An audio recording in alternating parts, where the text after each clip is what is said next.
If you're planning a trip to Sardinia or you've already booked your vacation, this video is for you.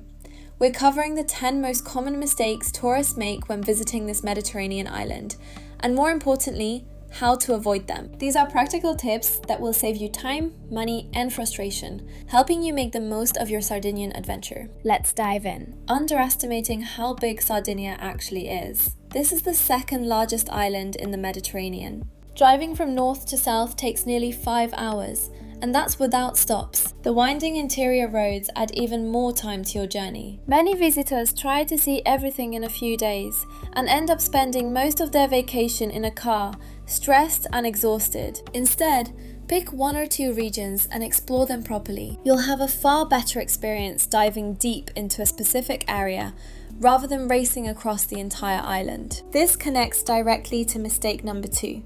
Relying on public transportation. While buses and trains connect major cities, they won't get you to Sardinia's best beaches, hidden coves, or ancient archaeological sites. Public transport is limited and infrequent outside urban areas. Rent a car. It's essential, not optional. A car gives you the freedom to explore secluded beaches, stop at roadside viewpoints, and discover those unexpected gems that make a trip truly memorable. Without one, you'll miss out on what makes Sardinia special. Only considering July and August for your visit. Yes, the weather is guaranteed, but so are the crowds, the heat, and the inflated prices. Beaches are packed, accommodations are expensive, and the island can feel overwhelming. Consider visiting in May, June, September, or October instead.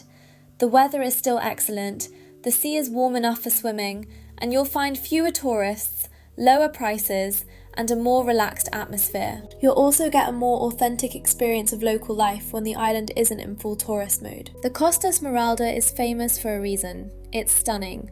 But mistake number 4 is thinking that's all Sardinia has to offer. If you only stay on the Emerald Coast, you're missing the vast majority of what this island can show you. Explore the dramatic cliffs and hiking trails of the Gulf of Orose on the east coast. Check out the wild sand dunes of Costa Verde in the west. Visit the historic capital of Cagliari in the south, or the charming Catalan town of Alghero in the northwest. Each region has its own character, and the diversity is part of what makes Sardinia so compelling. Mistake number 5 is not respecting beach etiquette. First and foremost, take all your trash with you. Do not take sand, pebbles, or shells as souvenirs. This is illegal and can result in heavy fines. It also contributes to beach erosion. Keep your music low. These rules aren't suggestions. They're about preserving these beaches for future generations. Respect them. Mistake number 6. Treating Sardinia like it's just another part of Italy. It's not. Sardinia has its own distinct language, Sardu, which is not an Italian dialect, but a separate Romance language. The island has a unique history dating back to the ancient Nuragic civilization, thousands of years old. Sardinians identify as Sardinian first, Italian second. Acknowledge this. Show interest in their culture and history. Ask questions. This respect for their identity will open doors and create genuine connections with locals that you wouldn't otherwise experience. Food and drink are central to Sardinian hospitality, which brings us to mistake number 7. If a local offers you food or wine, especially in smaller towns or rural areas, accept it. Refusing can be seen as rude. It's a gesture of welcome, not just a snack. Also, avoid criticizing local products. Sardinians are proud of their wine, their beer, their cheese, their bread.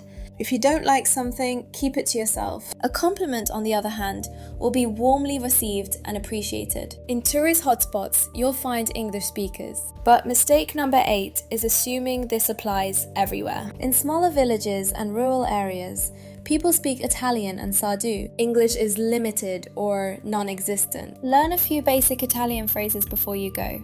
Buongiorno for good morning, per favore for please, grazie for thank you, scusi for excuse me. It's a small effort that shows respect and will be genuinely appreciated. It also makes practical situations, ordering food, asking for directions, much easier. Mistake number 9. Ignoring the riposo. This is the midday break, when most shops, businesses, and even some attractions close.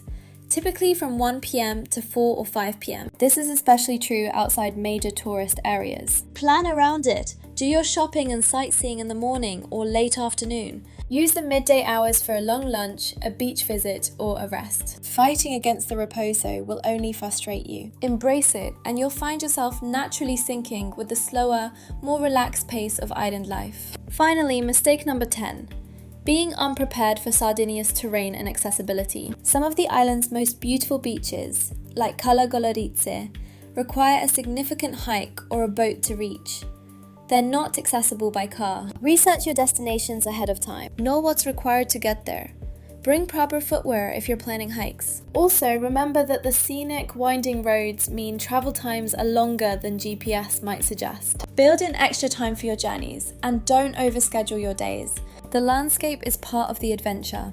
Be ready for it. Those are the 10 most common mistakes tourists make in Sardinia. Avoid them and you'll have a smoother, richer, more authentic experience. Plan smart, respect the local culture, and give yourself time to truly explore. Sardinia has incredible things to offer when you approach it the right way. Safe travels and enjoy your trip.